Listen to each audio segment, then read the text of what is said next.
Zika identification and finding out about that. He's also working with open data in Hong Kong, and he's also one of our members in now from our group. So it's really nice having him talking about what he's doing and his interest, and hopefully it will be all of us will be inspired to also be joining in this really worthwhile endeavor. So, Scott, thanks for the intro.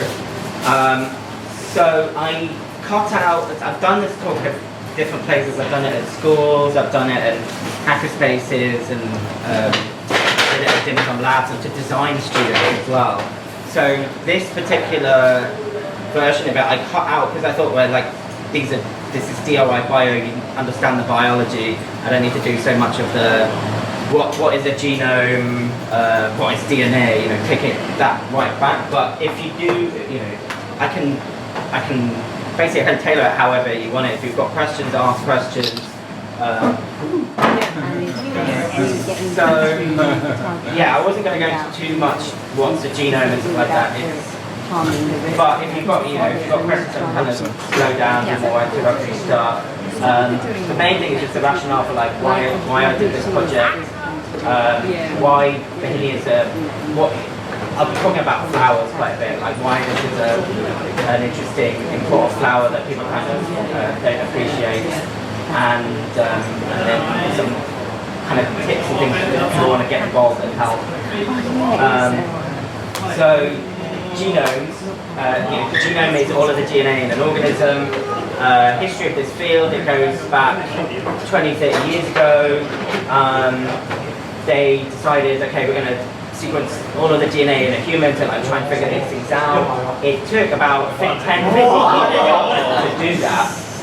This is timeline from like discovering DNA to basically in the kind of early 90s, they're like, okay, we want to crack the code, figure out what makes a human being tick. Massive projects, huge amount of money, $3 billion US. It took 1990 to 2003. They finally said, we've got one human genome. There's lots of debate, like what did they spend all this money, what did we get from it? It's speeding up medicine. I don't know, I can talk about that at the end if people want to discuss this, but like main thing to get across here, it was this massive endeavor, one of the biggest things we've ever done in the biggest science projects ever.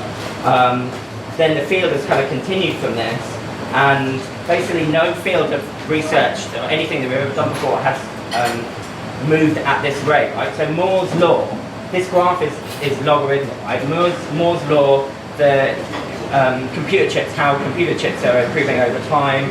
It's like this, right? DNA sequencing, starting at costing billions, it kind of declined at this rate, similar to Moore's law. Then they invented this next generation sequencing technology about 10, 15 years ago, and then it sped up at such a unbelievable rate. It's overtaken basically computers' ability to handle this, hard disk storage. It's now so cheap that what was 3 billion now costs $1,000 US, and even less. It's continuing to drop. What drove the cost down? So chemistry, they just got really lucky with this one chemistry. It's a spin-off company from Cambridge University that discovered this particular chemistry that's just really driven it. But the consequence of this is they want to sequence everybody. It's now 15 years after the Human Genome Project. It's going into the clinic. It's going into medicine. And so the predictions because of this. So 21st century, everybody's talking about big data. Everybody wants to work in big data. These projections on YouTube. This is the growth of YouTube data. This is the growth of they're building all of these massive astrophysics arrays in Australia and South Africa and stuff like this. Astrophysics data going sky. Genomics data is predicted to overtake all of these. Of all the big data, this is the biggest big data, and so we need people to deal with it. And so, how is this relevant to Hong Kong? With a small little island, why should we care? Well, this is where I work in Tai Po, and this, since 2010, has been the biggest sequencing floor in the world, in an industrial estate next to all of the noodle factories, and at one point had over 100 DNA sequencers. They just opened a new plant in Shenzhen that's got 150, but like for like 5 years, this has been like the kind of number one place, and like nobody knows about it. All this stuff is going on in Hong Kong, and in these like nondescript buildings, doing amazing stuff. This guy, I don't know if anyone's heard of Dennis Low. He's at Chinese University of Hong Kong, and he's developed a technique that's probably moving genomics into like everyday medicine more than anything. So he invented this circulating DNA technology. So all the diagnostic tests now, things like amniocentesis, testing for Down syndrome, previously it was invasive, you stick a needle in, there's a chance of miscarriage. He discovered that there's loads of just DNA, naked DNA floating around in blood of pregnant women, people with cancer. There's just DNA everywhere, and people didn't know about it. He figured out how to amplify it, study it. This is going to be like $1 billion industry, and it's some guy in Hong Kong that nobody's heard of.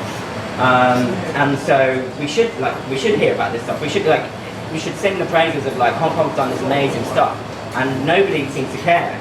And the government doesn't seem to care either. Like, we've done these amazing things, but the government can't take any credit for this. Our R&D spending is less than 1%, right? And it's just flat, it hasn't changed. And so for like, this has to be the lowest of probably any developed country in the world. It's very, I think you compare it to Singapore and Japan and all these other, China is spending, triple what we're spending per capita in Hong Kong. Like, it's an embarrassment. And but like, we've got a surplus. We actually have a government that like has all this money that they don't know what to do with, that they're just like sitting on. It's ridiculous. And people have, going back to the Human Genome Project, people have said, the benefits to medicine, the benefits to our economy. Every dollar you spend, you've got another $2 back. It's a good, for governments, it's been calculated to be a good investment.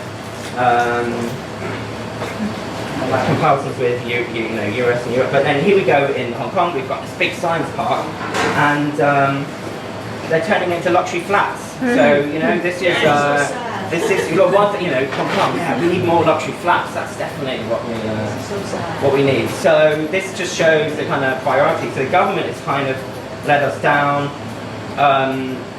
We need people with these skills. We need to educate the general public as well.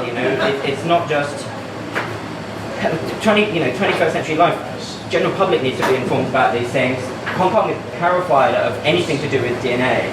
The government Hong Kong government, they spend all this money. They have a register of GMOs.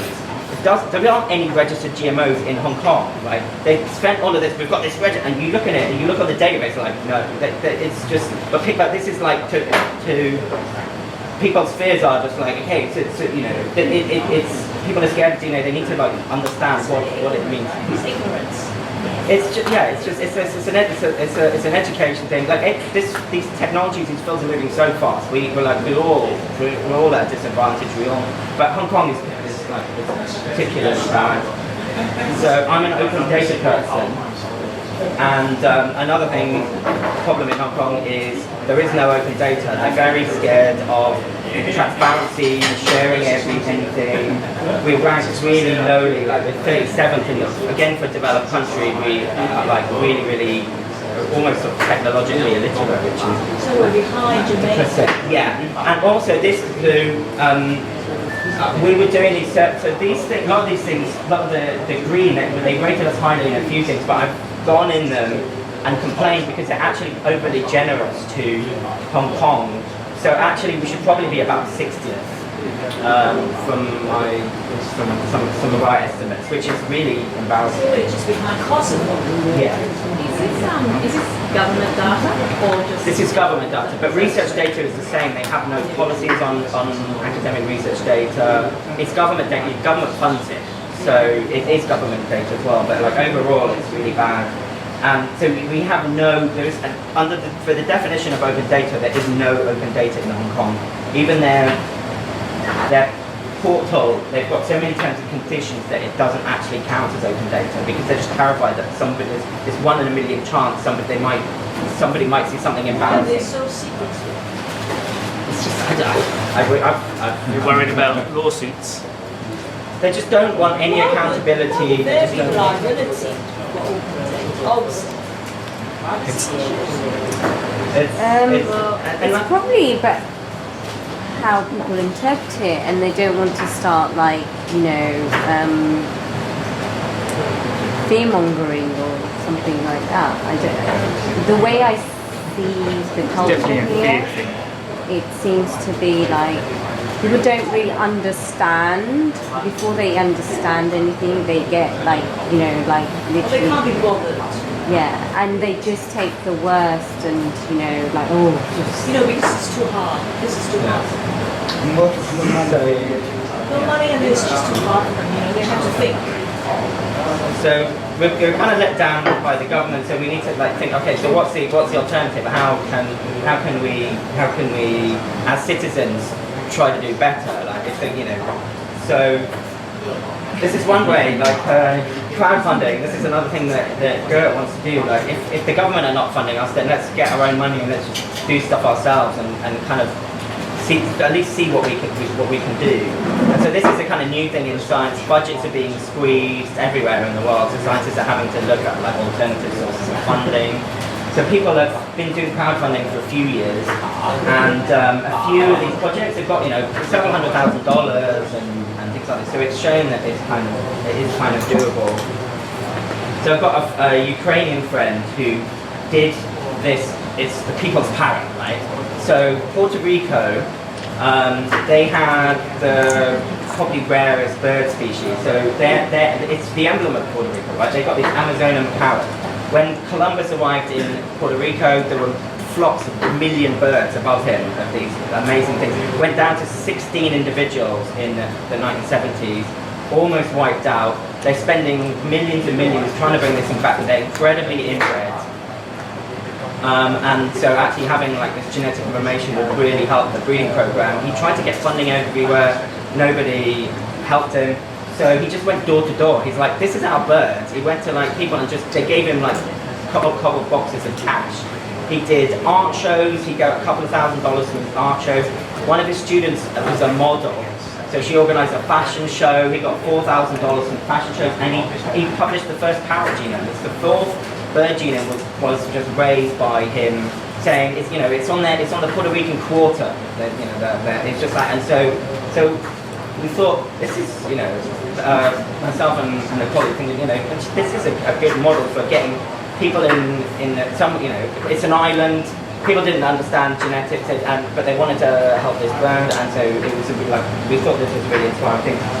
A couple of days ago, he just posted a TED talk. They just posted TEDx Puerto Rico, and he ends his TED talk like talking about, and in Hong Kong there's Bellini people there, which was really like, this was a big surprise. I was just like watching it a couple of days ago and got really excited. So he talked about the Bohemian Project. Yeah. And with it, Wow. TED Talks, they always have like the nice ending. We're the nice ending. It was just Wow, that is probably that's the biggest compliment, right? Yeah. It was a nice surprise. So you know, we want to change the system, and so this is why roughly a year ago, we started working on this Bauhinia project, and we wanted to do it as much in Hong Kong as we could, like get, you know, fund it in Hong Kong, get people in Hong Kong, to sequence it in Hong Kong because we've got this sequencing capacity here, get people in Hong Kong to actually do the genome assembly and everything, and do it transparently, let everybody, you know, it's our emblem, and so use that kind of patriotism, or at least like, you know, leverage it's our emblem to try to get people interested in science, and the more we looked at Bauhinia, the more we realised it's really bizarre, right? As an emblem, it shouldn't exist. It's a sterile hybrid. So, 130 years ago, this guy, Jean-Marie Delahaye, nice beard, he was a Christian missionary in China, who was also one of the world's top horticultural experts. He knew how to graft. He discovered lots of species on his travels in China and something like that. He's like just by coincidence, one of the world's top experts of his day. He got plague. He came to Hong Kong to recuperate in Pok Fu Lam and the mission up there, and every day he'd go for walks up on Pok Fu Lam Hill, Mount Davis, and just kind of like getting his help. And he saw this flower, and he realised this flower's amazing. Like it's so Bauhinias, they are trees, bushes, nice flowers, but they flower for like 2 or 3 months of the year. Then they produce seeds, and so they put all their effort into producing seeds. But he saw this one, like so many flowers on it, probably off season. So this tree flowers for like 9 months of the year rather than 2 or 3 months of the year. Because it doesn't create seeds, because it's a hybrid. It's a weird freak of nature, 2 different species, just by coincidence. And normally the Bauhinias, there's only a very small part of the year that these 2 species flower at the same time. Managed to create this like sterile hybrid that just by coincidence he thought was amazing. Took cuttings to the Hong Kong Botanic Gardens, and then also to Guangzhou to the and so every single Bauhinia tree the Hong Kong Bauhinia trees you see are cuttings of the so they're all clones. Like every single one is a clone of the original one that he collected 130 years ago, and it's only alive through human intervention because we said it's so beautiful. And there's a government department now that cuts these, that basically produces them, all of the ones in Hong Kong. The government has a department that's getting rootstocks and making these like Bauhinia trees, and they give them as gifts and send them to places around China or around the world. So it's this weird, but it's a weird mystery. Like, so we think we know the species, the 2 species that are the parents, but we're not 100% sure. It's just been done on like single gene studies. So there's this interesting scientific question here about how, like, we'll figure out the lineage and other interesting things about it. And hybrids are, so people know people I've seen, ligates and some of these, mules, and there's a few like these sterile hybrid things that people know, but they've actually changed human civilization. Like the reason we're probably here was 13,000 years ago, some John Mary de la Vey of his time was wandering around in Turkey, and just like that grass has got quite big seeds, and then they got this, and they started growing this hybrid wheat. And so basically wheat's really bizarre because it's actually 3 species hybridized together. Like it should not. It's so bizarre, but this allowed agriculture to, humans to stop living as hunter-gatherers and become agriculturalists and all of this stuff. Like, and pretty much all of the crops a large proportion of all of the crops that go, they are freaky hybrids that have just happened by. Now we create them with radiation and chemicals and things like that. But most of the hybrids we've got are they're kind of driven civilization, and just a weird freak of nature thing. So it's actually like really important thing to actually study, and it's quite difficult because they're very difficult genomes to study as well. So it's actually a useful scientific question from that perspective. And then other thing about, so every single Bauhinia is a clone, like it's all the same individual, so it would be very susceptible to disease as well. Like it's our icon, it's our emblem. If a disease did hit Bauhinias, they would all die really quickly. So we kind of need to be prepared for that to happen. So that's another good argument for studying it. Ash trees in Europe, they're like 95% of them have died out in Northern Europe. There's this pathogen, ash dieback. People are using open data to try, and there's this like crowdsourcing ash dieback data kind of thing. So there's sort of open science kind of arguments there. And Bauhinia is not just this pretty iconic thing. It's actually quite a useful plant. They use it for Indian medicine, and in certain parts of the world they actually eat it. which we eat. It's our emblem. Nobody knows that you can actually eat our emblem. It's not only beautiful, but it's delicious. And so these are markets. It's very popular in Nepal. In the markets, they sell Bauhinia flowers and the pods. And so they cook it in Nepal. They make achar. So I need to. When it's Bauhinia season, I'm gonna do Bauhinia cooking. This is in Thailand, Vietnam border, North Thailand, Vietnam. They steam it and put it in salads like banana flour and things like this. In the Philippines, they use the leaves. The leaves apparently are quite sour, and they put it in like, this is a pork stew with Bauhinia leaves. And in Indonesia, they do handicrafts with it. Like it's really, they sell these in IKEA, like actually with Bauhinia leaves. So it's like it's quite a cool. Since it needs human intervention to, you know, keep Well, the it Hong Kong alive. Bauhinia does. These the other Bauhinia species. Ah. These ones are not the Hong Kong Bauhinia. These are the parent. These are the parent Bauhinias. Okay. Oh, so we are the children. Yeah. Yeah. I So hybrid of both, it's from Hong Kong, hybrids of the parent. yeah. Oh. So it's still called a Bauhinia. Yeah. So we're not 100% sure, but we think. So this one is Bauhinia variegata, and this one is Bauhinia purpurea. And so the Hong Kong one is Bauhinia blakeiana. They named it's British. Blake was the governor, so they like named it after him to like suck up to it. So, but these are so these species grow here. They grow in India. They grow in Nepal, but they don't flower as long. They only flower for so in Hong Kong we mostly see these ones because they flower all the bloody time. These ones they stick a few in every so often to just intersperse into that. I really like these ones. These are a bit lighter colours. They also have white ones that are a subspecies of this. So in Hong Kong at the moment, the Bauhinia is Yeah. ornamental. Yeah. But these ones were growing here naturally and all over, southern China and India and there's a lot of Bauhinia species and they're legumes, right? So it's not an orchid. We call it the Hong Kong orchid. It's not an orchid. That's a lie. It's a pea, right? It's a pea. It's a bean. It's a pea. It's the same as peas and beans. Good job. There's no one from the government here, Yeah. Scott.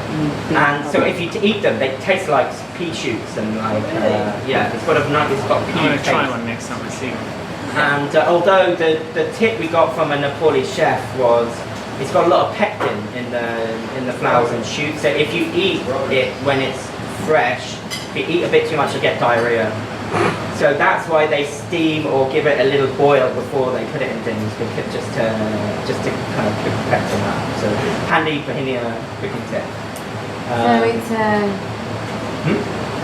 it will help with other, It could help with constipation. So some of the Indian medicine they use it for dysentery. They use it for they use it for treating dysentery and things like that. But because it's a legume, its roots have nodules that symbiotic nitrogen-fixing bacteria in it. So it creates its own fertilizer. So like this is why I think it's such a good emblem for Hong Kong. Like it's the hardest working plant. It gives everything. Like it doesn't but think of itself. It never has children. All it does is it looks beautiful and it leaves the soil in a better position than it would. It like tidies everything up. It cleans everything and leaves everything in a better state. Self-sufficient. But wouldn't the Hong Kong one be more expensive to mass produce than the other? But these will seed and the seeds will grow. Yeah. So they have to go to they have to be this big government department that's growing these ones and then they chop the top off. So it's very cost. A little bit, yeah. But if you go around eating them. in India, in lots of these ones, they grow them on the edges of fields. They plant them because it will it gives shelter and it actually fertilizes the soil at the same time. So they're like people like these. It's a great plant. It's underappreciated. We just think it's this like stupid thing on our money, but it's. We do. It's on our. Yeah, and it's a bit embarrassing. Like it's a sterile hybrid. It's a weird symbol that it's discovered by a European. It's kept alive by human intervention and should die out. And it's sort of, but at the same time, I think there's all these other good things about it. Is there anywhere in Hong Kong where it's still naturally occurring, or all the Bauhinias in Hong So Kong? any Bauhinia Blakeiana has to be, but the other ones, I'm sure they spread and grow in. The The Blakeiana. There's no natural basis. There's only ever been one that's ever been, Which was the one? Well, we think there's only ever been one, so Yeah. that's another scientific, but we assume that there's only ever been one, and that's so they're all. So it'll be all children. Yeah. Actually, having the DNA, we'll be able to check that as well and see. Like it shouldn't change over 130 years, but there might be weird patterns. So you haven't tried to actually breed the two suspecting original parents and to try to recreate that. So there's a guy at HKU, Lawrence Ramsden, who's debated his life to Bohemians, and he's been doing all of these weird experiments. He's been trying to treat them with chemicals to actually get them to, because there's anecdotes that people have seen odd Hong Kong Bohemians actually produce seeds when they shouldn't. So he's been trying to get, he's like, if you ever see a Bauhinia tree if you ever see a Hong Kong Bauhinia with seeds, like he's like, let him know, because he's desperate to, they've seen it like a couple of times, but then the seeds have never germinated, and he's trying to do like all of these experiments to try, if you can make germinating Hong Kong Bauhinia, then it would make it much easier to reproduce them and things like that, and so he does these weird chemical studies. But this was another thing we wanted to do. Another thing we wanted to do is like spread the word. And like, can you see a seed in Bauhinia? Because that would be really interesting. But anyway, yeah. So we did this because all of these things we've got, like we've been using these jigsaw metaphors, because assembling a genome is a bit like assembling a jigsaw. It's lots of little pieces. You have to stick them together. It's a complicated puzzle because you actually have to do the puzzle of the parents first. So the problem with because it's a hybrid, the DNA is really messed up. It's much harder to assemble. So we have to assemble the parents first. And then when we know what the parents' genomes look like, then we can just align the Hong Kong one to it. So it's made it a more complicated experiment because we can't just do one genome, we have to do three. Can I answer a question? Yeah. What is the genetic trait that makes something sterile?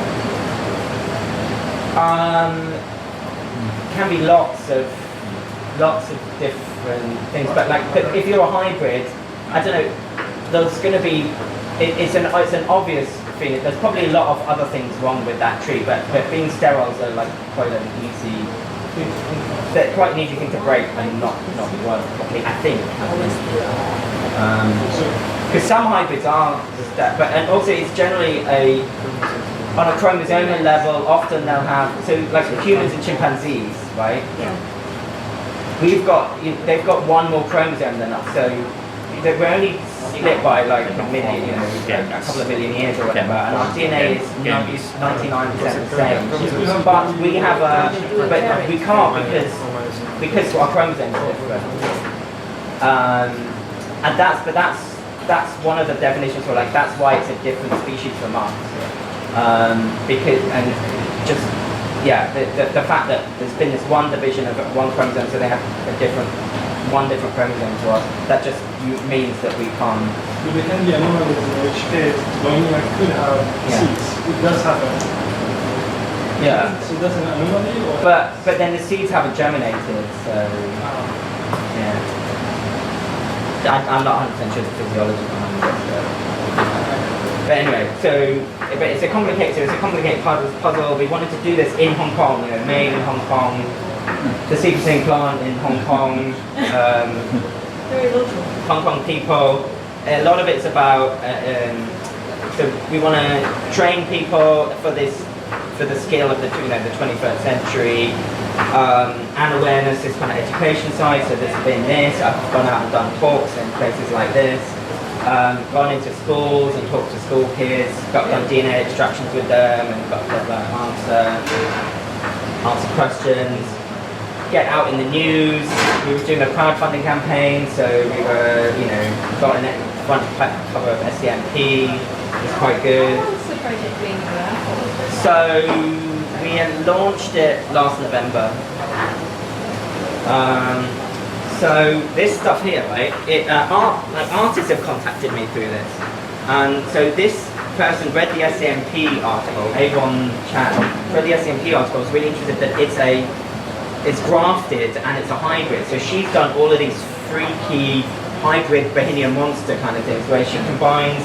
So this is like Bauhinia buds, and she stuck it on a pine tree, and she's got like spring onions and a Bauhinia and this, and she just creates all of these bizarre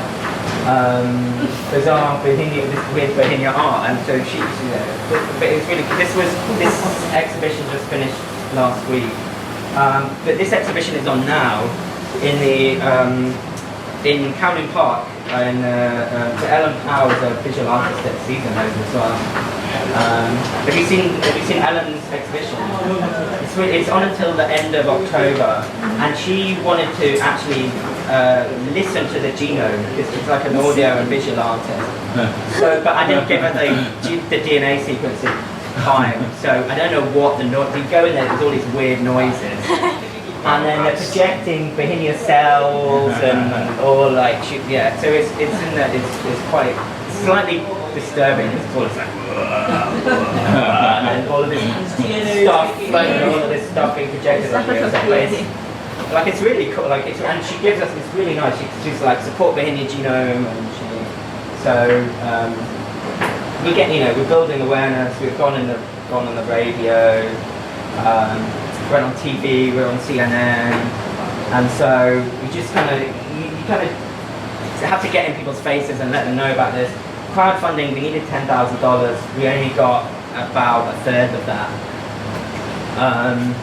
But we get to keep the money, and that's enough to do the transcriptome, like sequence the RNA, so that will give you a gene map. You'll get all of so human genome, for example, is only a couple of % of it is actually the genes, and there's all of this stuff in between the genes that there's arguments: is it all junk? It regulates the genes. It has some of it is definitely junk. Some of it is just over millions of years we've got infected by viruses, and it's just like so. The genes are the parts that we understand the best. So we've taken a shortcut with just sequencing just the genes and ignoring the rest until we can get more money and do that. And we've got enough to do it for all of the species, all 3 species, plus we're looking at leaves and flowers. So just to see if there's any differences there. And you can answer like probably most of the scientific questions from DNA. It's nice to have a whole genome, like a genome, so like we've done the genome.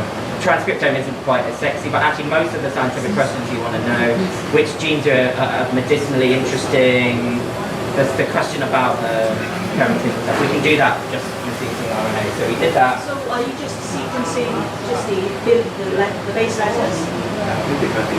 Yeah, but we get so you DNA makes RNA. Yeah. DNA makes RNA. So we're just doing the RNA. We're just doing the RNA. Okay. Have we got DNA? So I have to. No. So I've got the DNA frozen down and stuff. But so basically, all I've sequenced so far is the RNA. But we're continuing to collect money. We've got PayPal. We've got Patreon. You can pay us monthly installments if you want to. And so we're continuing to. Will you give cash now? Okay, I'll take cash. Does he want to pay? Yeah, I had to go in the fridge and say, don't like the campaign. So, but the fact that we've got data now, we've kind of proven this again. We can go to bigger funders. We can go to, I've done. So I'll show you. So what's next, right? For this weird genetic hybrid thing. So there's the education side of it.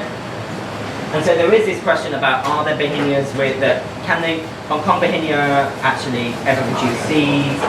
So there's the 3 species that grow around here and they flower at different times, but it's actually with climate change, with weird local differences, it's quite random when they flower, and they're all slightly different. So we're encouraging people to spot Bauhinias and then they go on Instagram or Twitter or Facebook and tag it and just go, I've seen it's it's June and 100% of the proceeds of will go to Bauhinia project.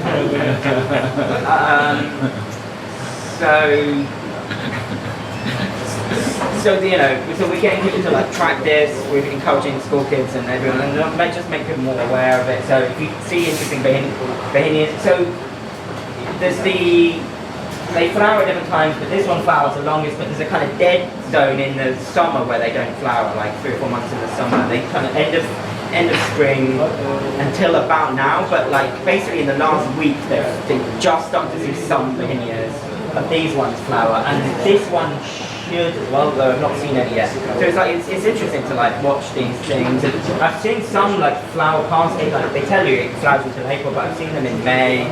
In Guangzhou, they were still flowering until like June, and so like that's interesting science stuff. I've been going to a couple of schools, done science classes. The teachers are very grateful if you go in and kind of talk about this stuff. And there is answer questions about DNA, so people are not scared about it, so they kind of understand a bit more. And using flowers as an example to kind of explain these things. And What age group, sorry? so I did, I went to 4 year 6 classes,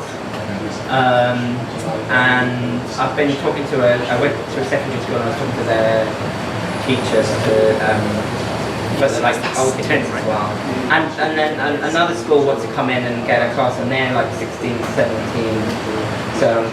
But for these kids, because I did like 4 or 5, I did 4 classes and kind of tailored it and had an interactive extract DNA to keep them occupied, and while the DNA was digesting and can do some other things, and it worked as like a nice hour kind of class. And so another thing we're doing is Hong Kong doesn't share, they're like very close months, so we're showing like doing everything open.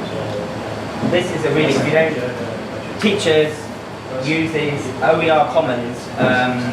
It's for schools, universities. If you make teaching materials, you put it under open licenses, and so other teachers in the world can use them. And under these open licenses, it's like software design or whatever. You can fork it, like but then if you make a change, you should then post it back.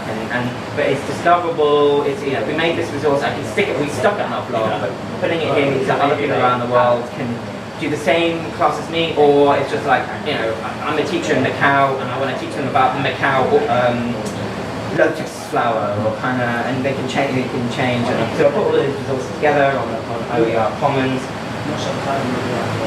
So like the academics here are very close-minded, and so we're trying to do the science project. We're doing that totally open and using reproducible. There's problems with scientific research that at the moment it's basically advertising. Like when people try to recreate papers, they can't, and it's because they haven't shared the data, they haven't explained how they did it properly. So we're doing everything from before we even did the experiment. We did pre-registration. We said these are the goals of our experiment. We can't change. We can't like rig it later if it doesn't work. Like we're making a statement. Like we've done this. The protocols we're putting them in a like totally transparent step-by-step manner. This website, when you're doing the RNA extraction, you can actually upload it on your iPhone, and you go step 1 and like 20 seconds. This and it's got the timer, and then like step 2, it goes to the PCR machine. Step 3. So we're doing every step by step. We're posting it to this open science framework. If you're doing barcoding and things like this, they've got storage space. They've got all kinds of. They've got different other platforms for data visualization, these registration things. We try to encourage people in Hong Kong to kind of work in this totally new way. And then so the final thing is like make genomes or like transcripts. And so like we've got good quality RNA. We're extracting it here. We have this now. I've shared all of these the quality things. It's not going to put it in the OSF page. People can start expecting our data. And so what we're doing at the moment is we're curating it to the raw data, unassembled genomes, tiny little messed up pieces. We're putting this on our database. Gigascience is my day job. We've got a big server. We put scientific data out. So we'll put that at like next week, week after, and it's there. Anyone in the world can use it. We're trying to assemble a genome. If someone can do it quicker than us, like please do. Like the goal is do this. We're putting out open licenses. We're doing like all of these things. No one in Hong Kong does this stuff. So we're not just educating the students, we're educating like the researchers. We're like everybody. Like this is the 21st century way that you should be working. So we've got data, and then how are we going to assemble it? So these guys at CUHK, Stephen Choi and Professor Kwan, he's actually a Bauhinia expert, and he did the single gene studies 10 years ago or something. So he's like keen to like, oh yeah, you know, we're giving them free data, so they're like, this is great. He's head of bioinformatics at CUHK. He teaches the master's program. He's teaching master's students mathematics. It's like perfect project for a master's student to like learn genomics on, and actually, you know, I'm a student, I'm going to create the Bauhinia Genome, like it's a cool student project to do, and it's free, like it's not costing us anything, and it's in Hong Kong. So they're really keen to help us. This guy is Jason Williams, who's also talking to Gert about helping with barcoding. He's the educator at Cold Spring Harbor, big labs in New York State, and they've got big teaching drive. They teach university students, but also they go into schools. And he and people that have made this DNA Subway. It's a website for teaching even high school students how to do genomics, how to assemble genomes. It uses the Texas supercomputer.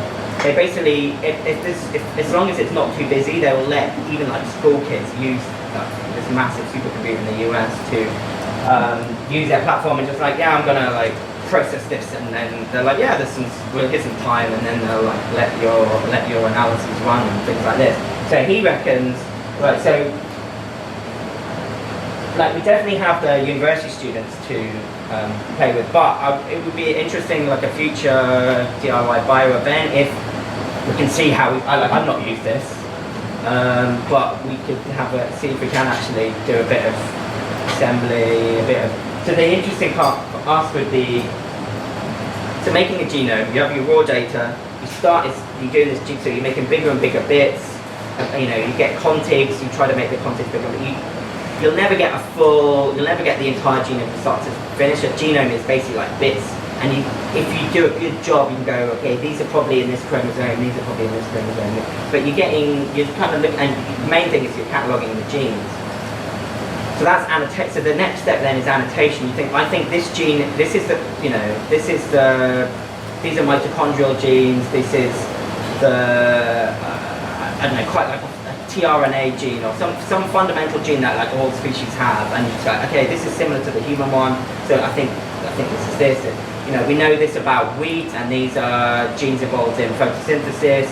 So I think this is the same. So this is annotation. You're actually figuring out, and so you can get students, you can get kids to do this, and they will like, so you know, we can hopefully get a high school kid like, I am the person that discovered this gene in Bauhinia, and then, but to actually then validate that, then you do PCR.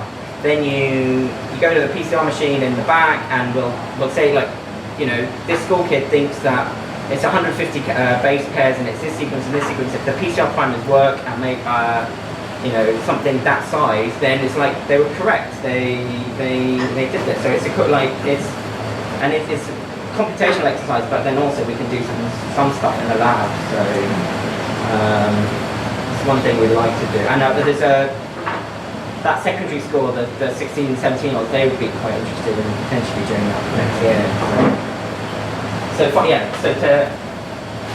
to end, because I have been talking a while, what can others do to help? Like, just spread the word, tell people about Bauhinias. Bauhinia Watch. If you see them, if you see a pretty one, just use the hashtag. We're still taking money. Money's good, but even better is if there are like foundations, if there are big schools and stuff who have got like money to like finish the project off, that would be good. And then also like we finally have this data now. we want help to, if people are interested and want to like teach themselves the skill for the 21st century, then we've got materials, we've got contacts, we can help you. We'll probably organise an event. So that's